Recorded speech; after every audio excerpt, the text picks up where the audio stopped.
Mateus 11, gente, nós estamos no período do Advento, nós estamos falando sobre a expectativa, a preparação para a segunda vinda de Jesus. Dia 25, culturalmente, em todo o mundo celebra o Natal, né? Você sabe que não é a data oficial do nascimento de Jesus, né? Mas é a data que nós celebramos o nascimento de Jesus, né? Então, mas é importante que você saiba que Jesus já nasceu, já viveu, já morreu e ressuscitou. Isso é importante para você. E pensar seriamente sobre a segunda vinda do nosso Senhor, sobre a importância de nos prepararmos para a sua segunda vinda no mundo, para que Ele possa nos encontrar realmente preparados aí, que nós possamos então celebrar, né, as bodas do Cordeiro. Amém, gente? Mateus 11, a gente vai ler a partir do versículo 2, fazer uma leitura corrida aí. Diz assim: quando João Batista, tá, gente, no cárcere, ouviu falar das obras de Cristo, mandou que seus discípulos fossem perguntar: você é aquele que estava para vir ou devemos esperar outro? Então Jesus lhe respondeu: voltem e anunciem a João o que estão ouvindo e vendo. Os cegos veem, os coxos andam, os leprosos são purificados, os surdos ouvem, os mortos são ressuscitados, e os pobres está sendo pregado o evangelho. E bem-aventurado é aquele que não achar em mim motivo de tropeço. Quando os discípulos de João foram embora, Jesus começou a dizer ao povo a respeito de João: o que vocês foram ver no deserto? Um caniço agitado pelo vento?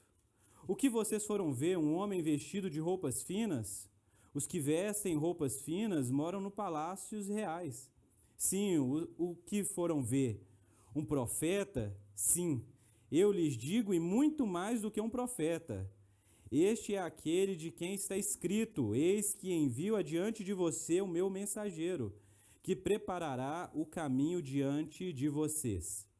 Em verdade lhe digo, entre os nascidos de mulher, não apareceu ninguém maior do que João Batista, mas o menor no reino dos céus é maior do que ele. Desde os dias de João Batista até agora, o reino dos céus sofre violência, e os que usam de força se apoderam dele, porque todos os profetas e a lei profetizaram até João. E se vocês o querem reconhecer, ele mesmo é Elias, que estava para vir. Quem tem ouvidos para ouvir, ouça. Feche os seus olhos, vamos orar, pedir a Deus graça, e é isso que nós fazemos, Senhor. Se o Senhor não abrir os nossos ouvidos, não der para a gente visão, ó Pai, não der para nós entendimento, não iluminar o nosso coração, ó Pai, nada poderemos compreender do Teu Evangelho. Mas nós te suplicamos pelo poder do Teu Espírito Santo, tenha misericórdia de nós, ó Pai. Faz com que a gente compreenda as riquezas do Teu Evangelho, para que quando a gente sair desse culto hoje, ó Pai, nós possamos sair daqui maravilhados, ó Pai, com a nossa esperança aumentada no Senhor, ó Pai, desejando que a Sua segunda vinda, desejando a obra completa, ó Pai. É o que nós te pedimos em nome de Jesus. Amém. Irmãos, nós estamos falando sobre a esperança escatológica, né? A esperança da segunda vinda do nosso Senhor Jesus. A gente, nesse período, nós vamos lembrando das profecias. Nós olhamos para o Antigo Testamento e vemos várias profecias a respeito do reino de Deus, a respeito da chegada do Messias.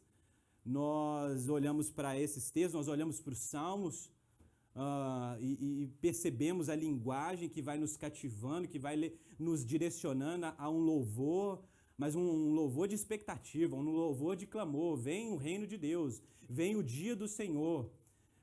Qual é o dia que essa canção será completa para nós? Então, tanto o Antigo Testamento, tendo os Salmos, ele tem essa linguagem profética que nos leva a pensar sobre a chegada do Messias.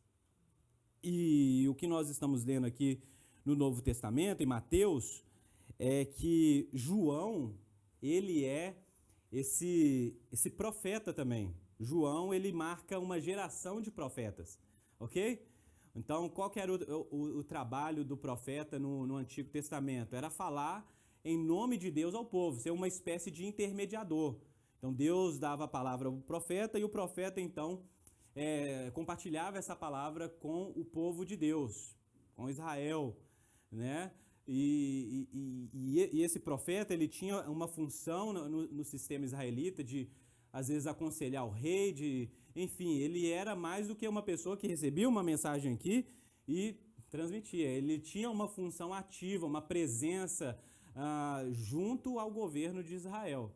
Entretanto, quando a gente olha para a Bíblia e fala a verdade, você que está escutando a gente falando todo domingo, o povo de Israel é impenitente, é aquele povo que se desvia da palavra constantemente e continuamente. Não dá ouvido aos seus profetas, nem a Moisés, nem nenhum dos outros. O povo é o povo que insiste e com seu coração endurecido em se desviar da palavra de Deus, da vontade de Deus, do reino de Deus, projeta nessa era presente, nesse mundo, algo que somente pode ser encontrado na eternidade, na divindade. Faz de homem os seus deuses, os seus ídolos. Coloca a esperança na força do próprio braço, na sua capacidade de guerra. A paz em uma região, uma localidade. Colocam Deus dentro de uma caixa. E a gente sabe que o povo é punido pelas nações, pelo próprio Deus, isso é um tipo de juízo de Deus. E essa mensagem de juízo, ela é muito presente no Antigo Testamento, né? Porque o povo ele se desvia do caminho de Deus, Deus então executa juízo para que o povo possa voltar para o próprio Deus. Então, por exemplo, quando você começa a ler Isaías o tempo todo a mensagem do juízo está presente, mas não só o do juízo, mas também a da misericórdia. Então, falar sobre o Evangelho é falar sobre juízo e misericórdia, como eu bem disse aqui, um outro culto que eu estava pregando, de que o Evangelho ele tem duas mensagens, né? Juízo e misericórdia. É isso mesmo. É o Deus de justiça, de verdade e de amor. É o Deus santo, está entendendo?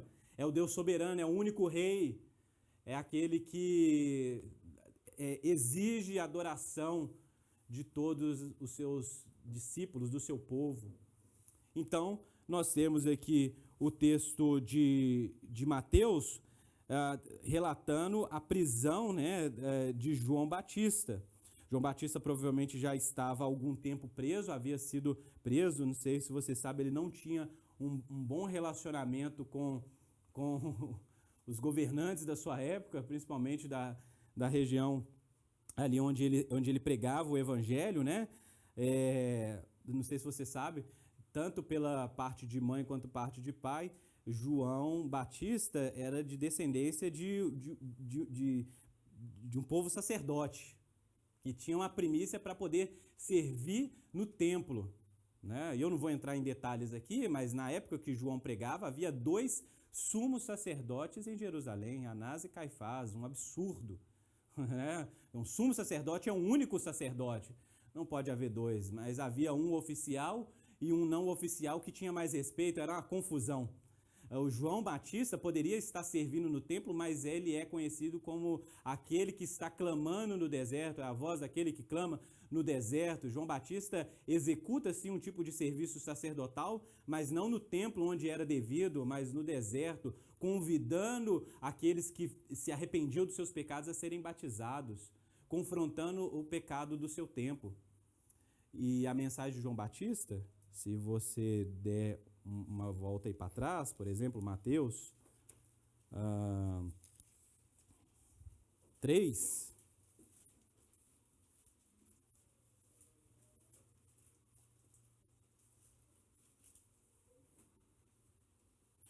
E eu acho que vale a leitura corrida do texto aí a partir do versículo 1. Naqueles dias apareceu João Batista pregando no deserto da Judéia. Ele dizia: arrependam-se, porque está próximo o reino dos céus. Eu falei sobre isso sexta-feira. O reino de Deus entre nós significa que algo precisa mudar. E o que precisa mudar? Tudo. A primeira coisa que muda é o nosso coração. Nós nos arrependemos.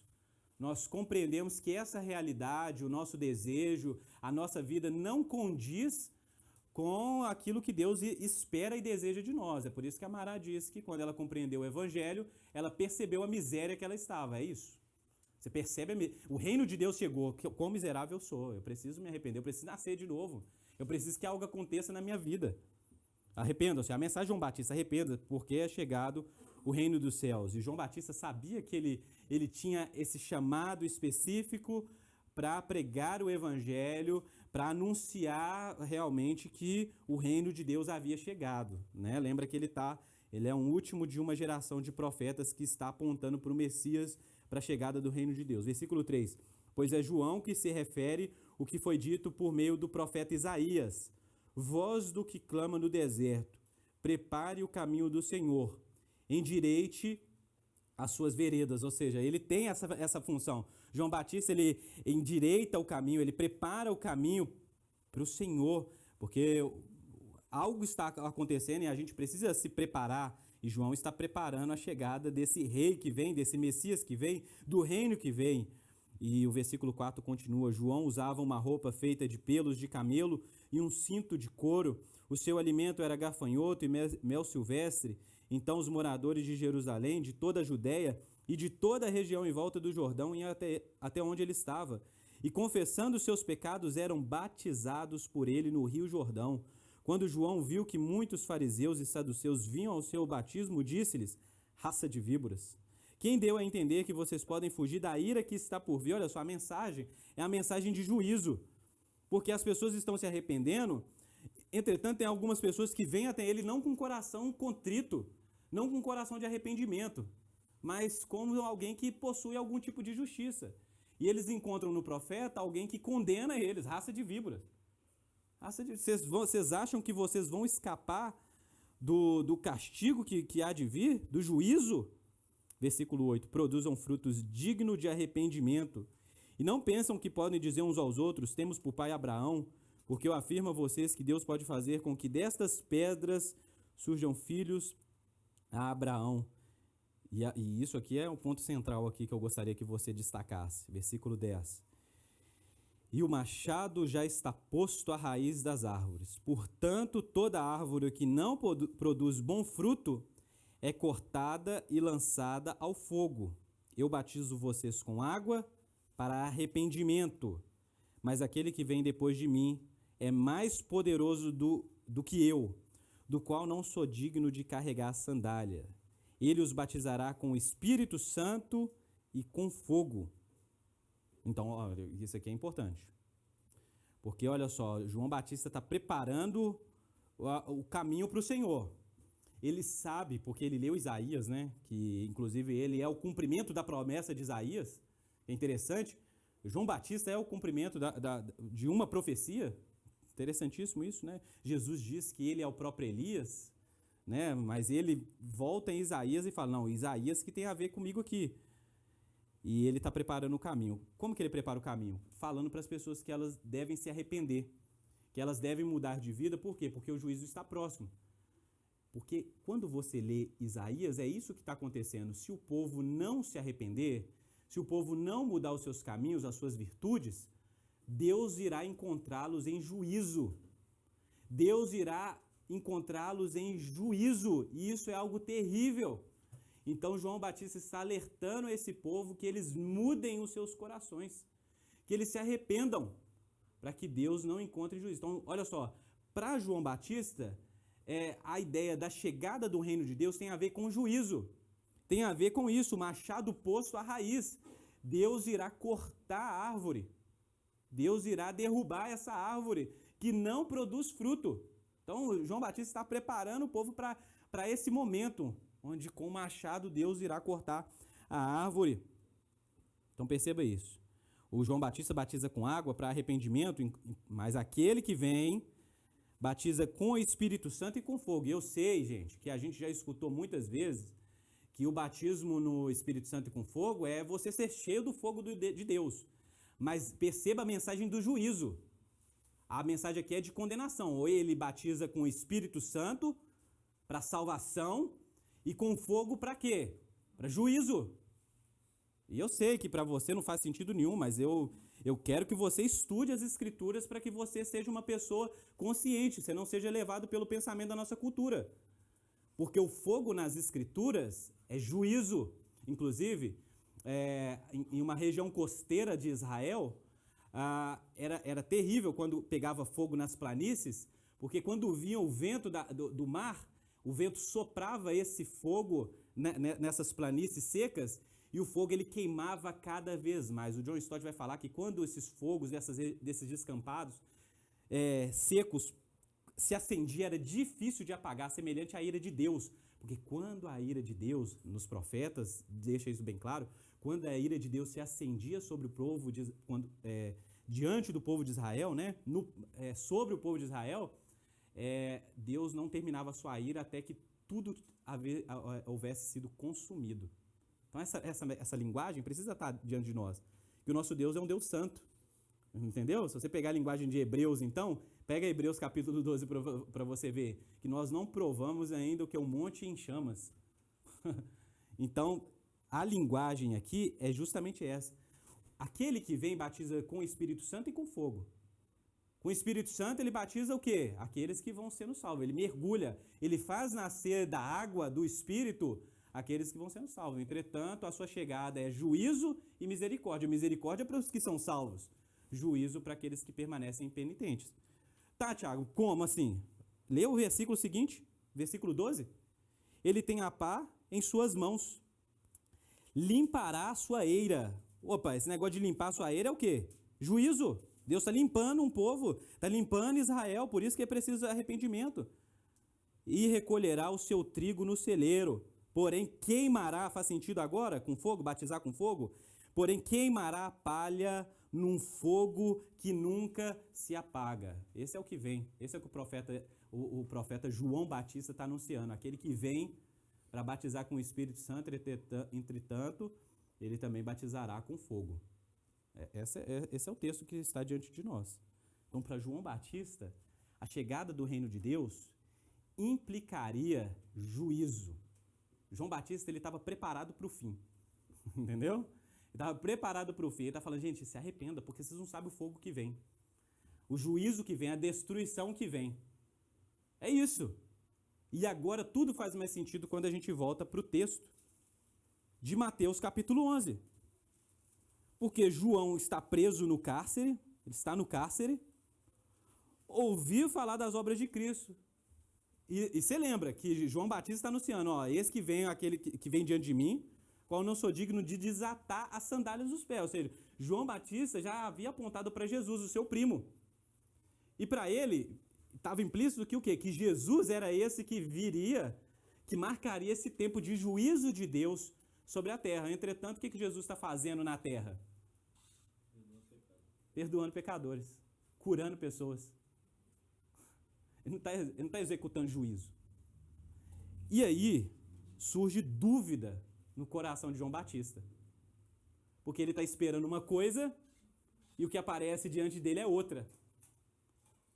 João Batista, ele manda os seus discípulos ir a Jesus e fala assim, é você mesmo? Porque assim, eu batizei você, falei, apontei tudo mais, mas as profecias diziam que quando chegasse esse tempo de Deus, o juízo viria sobre a terra, sobre Israel. E eu não estou vendo Jesus invadindo lugar nenhum, nem... Não, Jesus está fazendo as obras dele, curando pessoas, fazendo milagres, sinais, maravilhas, está beneficiando um povo. Não era isso que era para acontecer. Mas aí Jesus lembra João Batista de uma profecia. Porque é isso que Jesus faz aqui, ó. Versículo 4. Então Jesus respondeu, mandou os discípulos, Jesus, é você, Jesus, o Messias? João Batista perguntando se é para esperar ou se é outro. Ele está com dúvida lá. Jesus fala, volta e fala o que está acontecendo. Versículo 5. Os cegos vêm, os coxos andam, os leprosos são purificados, os surdos ouvem, os mortos são ressuscitados, e os pobres está sendo pregado o evangelho, e bem-aventurado aquele que não acha em mim motivo de tropeço. O que Jesus está lembrando João Batista? Da profecia em Isaías. Isaías 35, abre lá.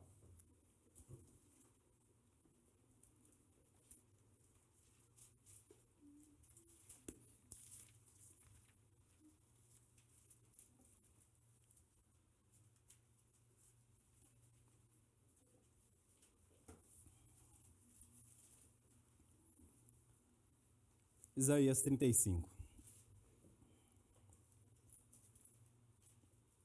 Se você lesse o capítulo 34, que eu não vou falar para você fazer isso agora, você pode ler na sua casa, você vê que o título da perícope lá é assim, a indignação de Deus contra as nações. É uma mensagem de juízo, capítulo 34. E no capítulo 35, está escrito isso aqui. O deserto e a terra seca se alegrarão.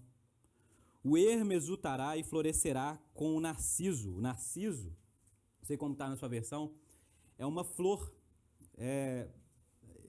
parece uma margarida, é bonito, é colorido. Olha que interessante, né? Porque a terra seca e o deserto se alegrarão e o ermo exultará e florescerá como o narciso. Esse lugar aqui de deserto, na profecia, se tornará florido, alegre e colorido.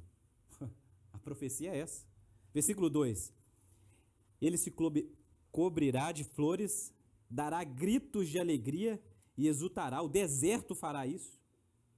Receberá a glória do Líbano, o esplendor do Carmelo e de Saron. Eles verão a glória do Senhor e o esplendor do nosso Deus. A terra vai experimentar a glória de Deus. O lugar mais seco, mais árido, sem vida, experimentará vida, mas como nunca houve antes. Será uma vida gloriosa. E a mensagem é essa: se a terra experimentará uma glória, o que nós devemos fazer? Fortalecer as mãos frouxas, versículo 3, e firmar os joelhos vacilantes. Hebreus capítulo 12, você encontra referência sobre isso. Então, se a terra começa a experimentar a glória de Deus, vocês que escutam essa mensagem, fortaleçam as mãos frouxas e firmem os joelhos vacilantes, porque há trabalho, há caminho, há jornada. Versículo 4, digam aos desalentados de coração, sejam fortes, não tenham medo, eis aí está o Deus de vocês, a vingança vem, a retribuição de Deus, ele vem para salvar vocês, a mensagem de juízo e de misericórdia. Mas se alegre, se a terra começa a experimentar a glória de Deus, vocês também experimentarão coisa melhor, os efeitos melhores dessa glória. A terra vai se cobrir de flores. Se a gente pudesse aplicar a mensagem de que até aqui que nós lemos, se a terra vai se cobrir de flores, vocês serão batizados no Espírito Santo. Salvação vai se estender para vocês. Se a terra pode experimentar a vida, imagina um ser humano quando é ressuscitado da morte do pecado. Que tipo de fruto nós podemos produzir? Diga de todo o coração. Isso aqui é tão interessante.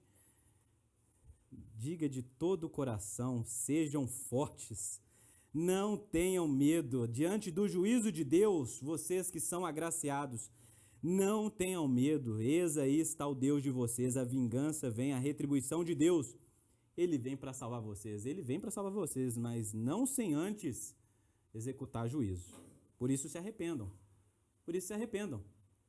Ele vem para salvar vocês. Esse Deus que vem como juiz vem para salvar vocês. Então se abrirão os olhos dos cegos. E aqui João Batista talvez lembrou de Isaías. Porque é isso que está dizendo que com a chegada da glória de Deus irá acontecer. Então se abrirão os olhos do cego e se desimpedirão os ouvidos dos surdos. Os coxos saltarão como as corças. Inclusive isso me lembra Atos, quando João, Pedro e João subiu ao templo, e tinha um coxo, paralítico aí há muitos anos, e ele pede dinheiro e ele fala, não tenho prata nem ouro, mas o que eu tenho eu te dou, levanta e anda, e o coxo entra pulando, saltando e cantando no templo. Parece que o reino de Deus realmente chegou.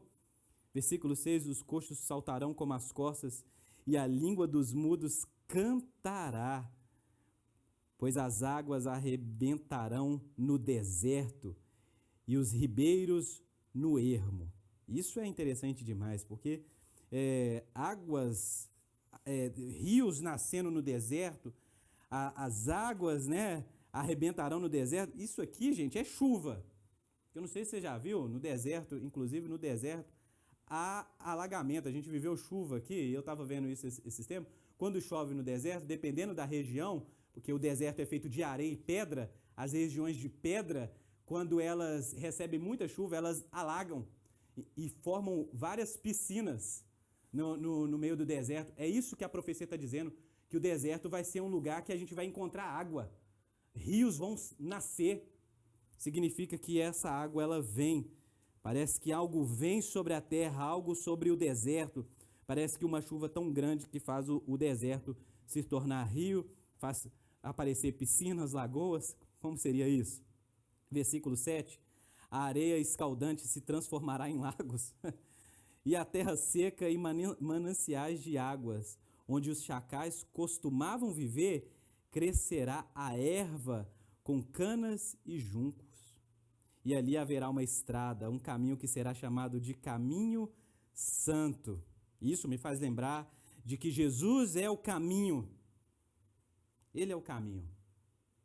Que, inclusive, na nossa vida deserta, nos lugares obscuros, nos lugares onde não houveram vida, caminhos se fizeram.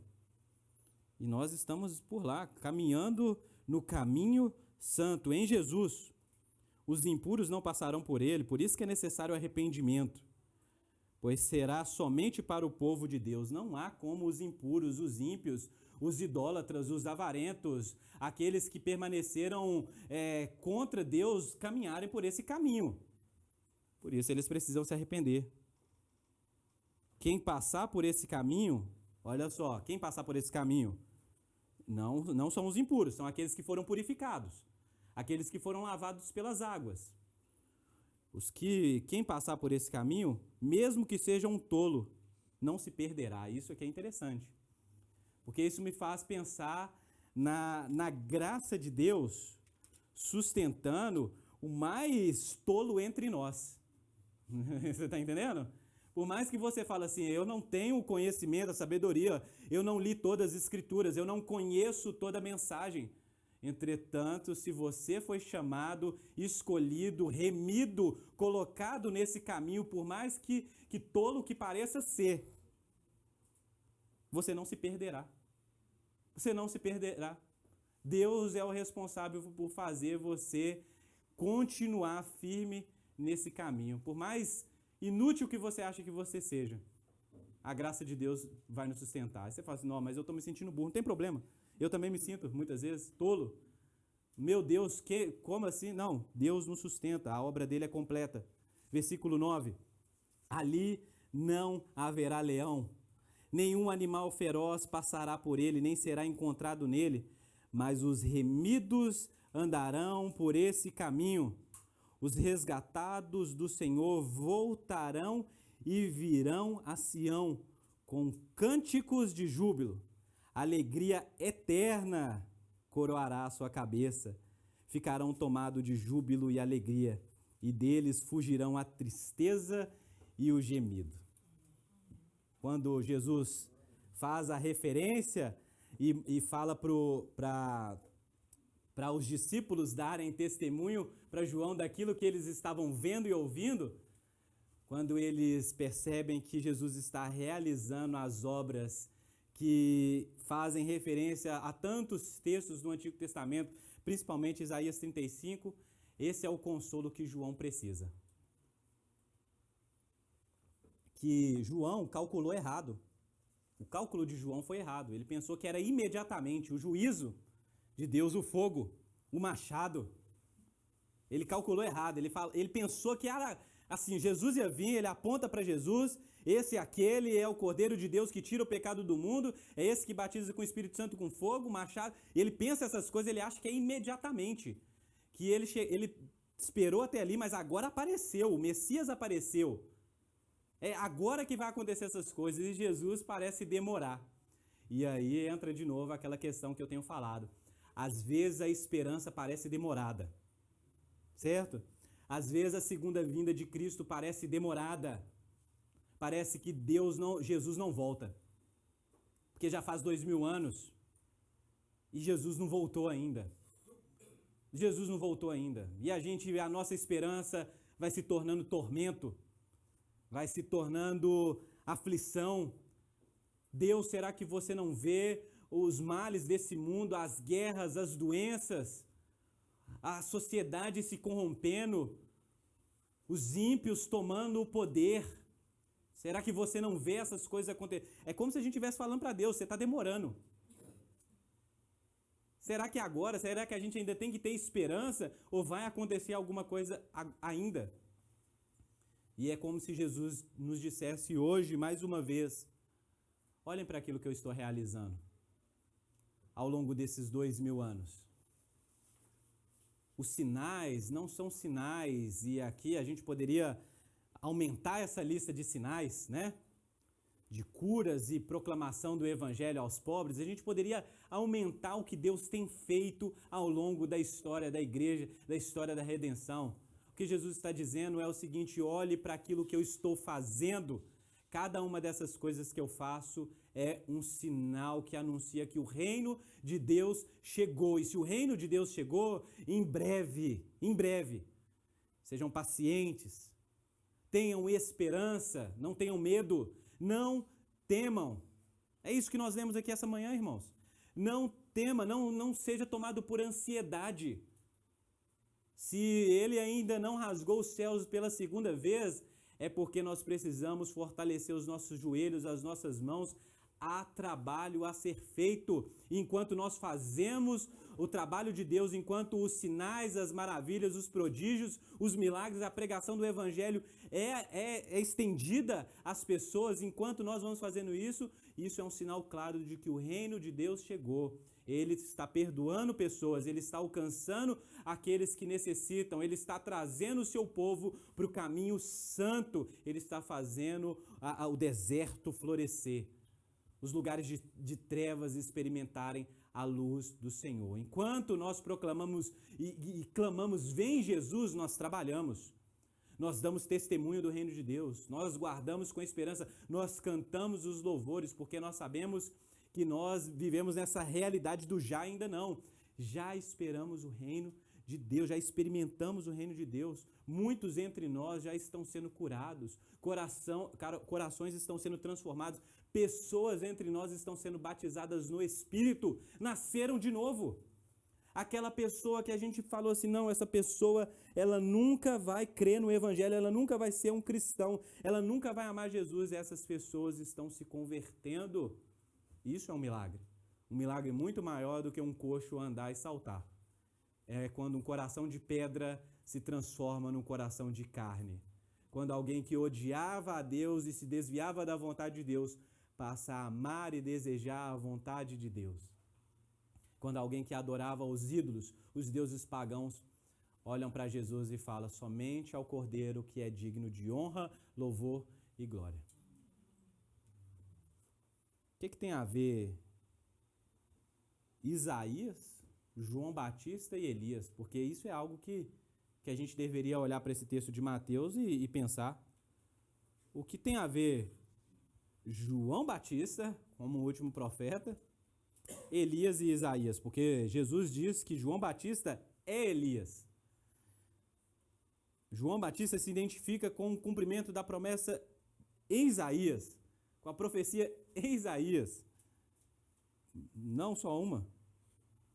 Então, faz sentido a gente relacionar e pensar na grandeza de João Batista diante dos profetas. Porque Jesus diz que ele é o maior entre todos os profetas.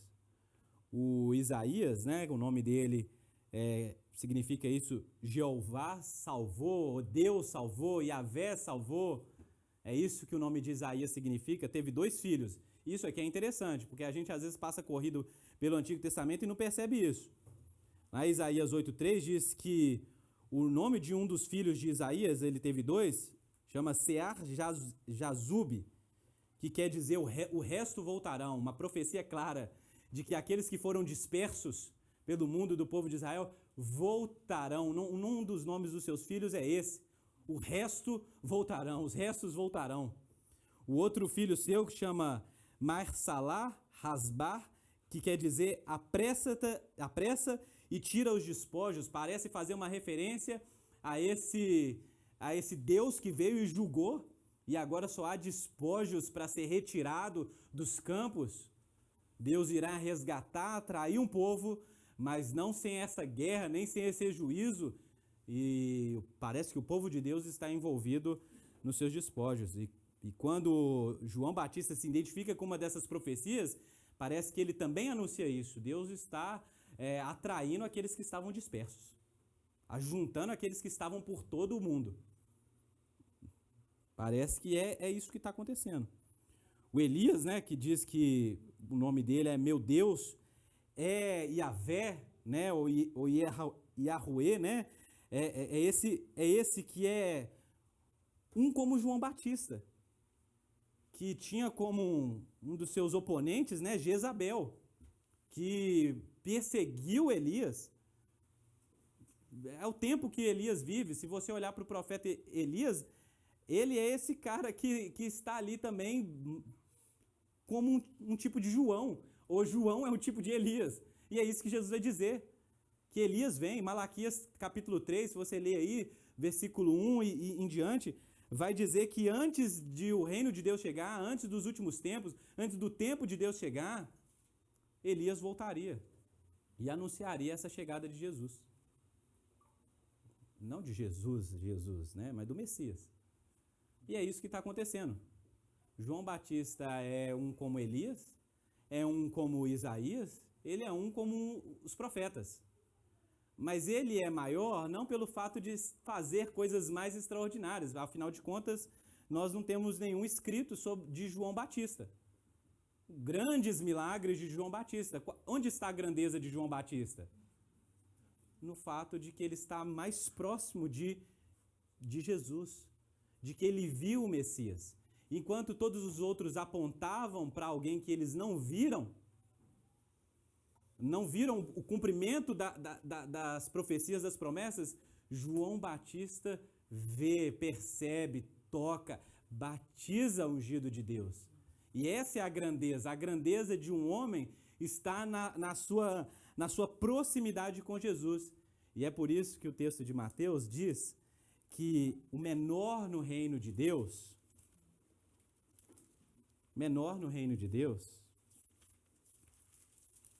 é maior do que João Batista.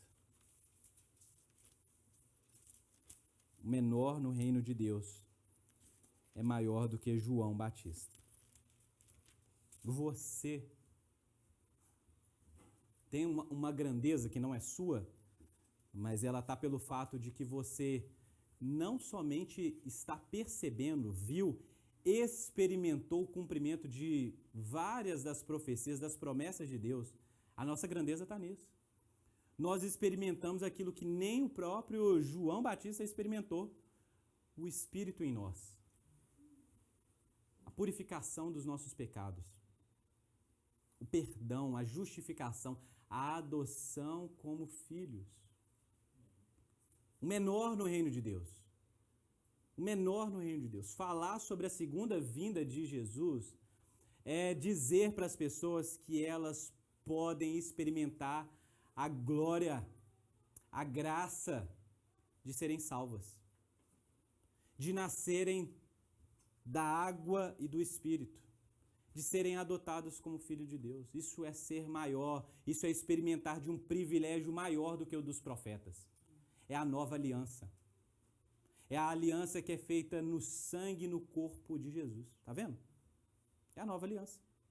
É você que senta aqui hoje, e como eu disse, independente do que você acha sobre você, se você é um tolo ou um sábio, da pequenez, eu sou miserável, todas essas coisas que nós achamos sobre nós, diante da glória de pertencer à aliança de Jesus, isso aí, meu amigo, isso é grande demais para nós. De que o menor no reino de Deus é maior do que João. De que nós experimentamos de graça maior do que a de João. E o testemunho de Jesus sobre João é justamente esse. Ele não é um profeta comum, ele não é um profeta como os outros. Ele fez coisas extraordinárias. Ele apontou e ele percebeu e experimentou o cumprimento das promessas. Entretanto, o menor. Por isso que é o nosso chamado, a nossa convocação para as pessoas é: venha para o reino de Deus. Hoje se abre um caminho diante de vocês pela pregação do Evangelho. É isso que nós dizemos ao mundo. Diante de você está o sim de Deus. Se arrependa, creia no Evangelho, seja batizado, para que você possa ser salvo, para que o seu coração, que era um deserto, que era morto, possa então experimentar vida e vida de Deus. Possa experimentar graça, que a vida possa ser mais do que o que é. Que você possa experimentar bem-aventurança, porque você nasceu no reino de Deus, nasceu de novo, foi transportado do império das trevas para o reino do Filho do amor de Deus. Quem tem ouvidos para ouvir, ouça. Versículo 15. Quem tem ouvidos para ouvir, ouça. E como nós ouviremos se Deus não desobstruir os nossos ouvidos? Como nós ouviremos? Quem tem ouvidos para ouvir, ouça.